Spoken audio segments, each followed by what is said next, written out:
It's usually big news when an Australian musical group makes a name for itself overseas. But there's one group most people have never heard of, despite the fact it's been playing to packed houses and rave reviews in Europe, Asia and South America. In fact, you can say the SSQ is one of Australia's most successful musical exports. Though unlike the Bee Gees, LRB or AC/DC, you won't see their faces plastered on the cover of any fan magazines. Who are the SSQ? They're the Sydney String Quartet, 4 talented classical musicians and $500,000 worth of instruments. We joined them on a pilgrimage to Salzburg in Austria, the hometown of another famous muso called Mozart. And we found you don't always have to be in harmony to play beautiful music. Meet Mrs. Cello. She's an old lady, 258 years old, and very temperamental. And there's also the 4 musicians. There's John Harding, who's into Frank Zappa. There's Dorel Tincu and Alexandru Todicescu, who came out of Romania. And there's Nathan Wax. His family are into carpets. These antique fiddles are worth almost $500,000. 3 of them are so old they were being played in the great chambers of Europe before Captain Cook even discovered Australia.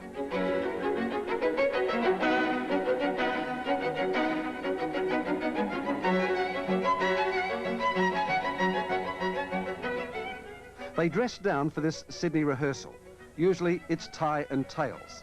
Indeed, there's nothing chintzy about chamber music.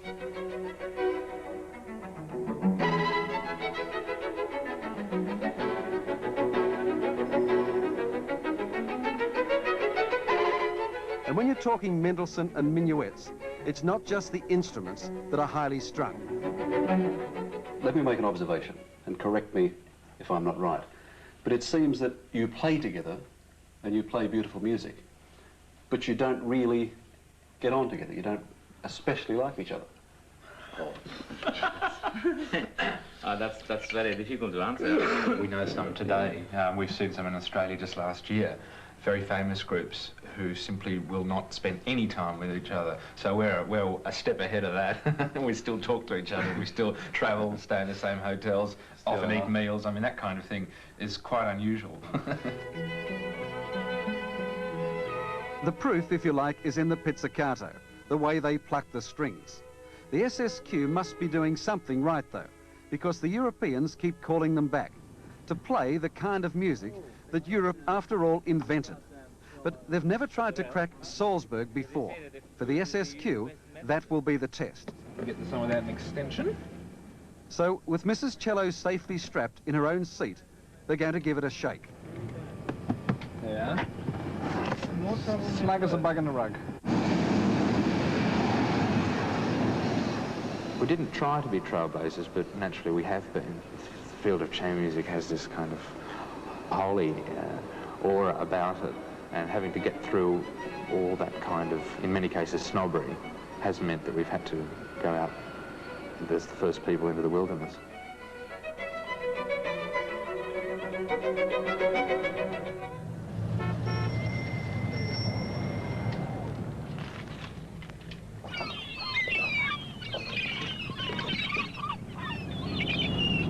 We pick up the quartet in Amsterdam 1 month later. Their concert swing through Europe has so far been very successful. And this is where they catch their breath before the big one.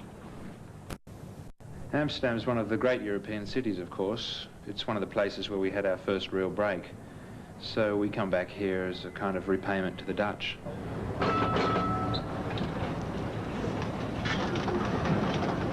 If the Little River Band, AC/DC, or one of those other popular Australian rock groups came to Amsterdam, this is where they'd stay, just across from the Royal Palace, in the penthouse suites of the Grand Hotel Krasnopolski. But the Sydney String Quartet, which has to play Mozart in black tie and tails to a highbrow audience, has to bunk down here, in the Hotel Eureka, for $10 a night and just around the corner from the red light district. It's not exactly the presidential suite for Nathan and John, but at least Mrs. Cello scores her own bed. The other pair, Dorel and Alex, are staying somewhere outside of Amsterdam. After a month on the road together, this is their first day off. Out of a normal year, we would work up to 50 weeks, 6 or 7 days a week, most of those weeks. On a tour, you can compound that. You're working 24 hours a day together. If you don't take the opportunities to get away from each other, it'll reflect itself in the performances. With Salzburg now less than 48 hours away, the pace of practice steps up.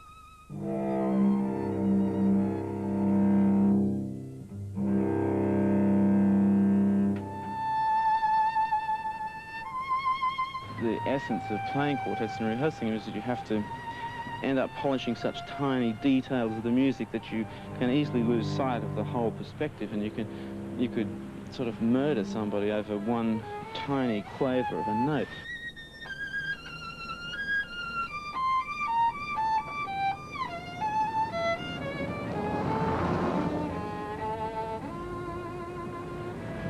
Chamber music is not music for the masses, but one little ear, it seems, picks up the strains of the violin.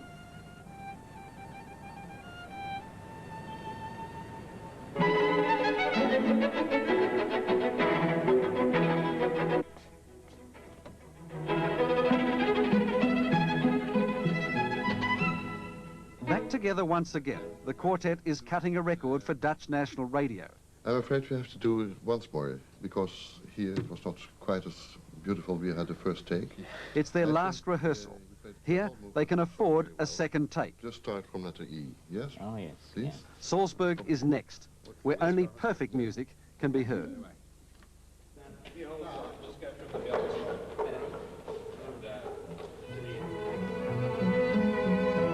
It has the most important music festival in the world in summer. To have played in Salzburg, in a sense, if we can conquer the Salzburg audience and the Salzburg critic tomorrow, then that's another important leaf in our book.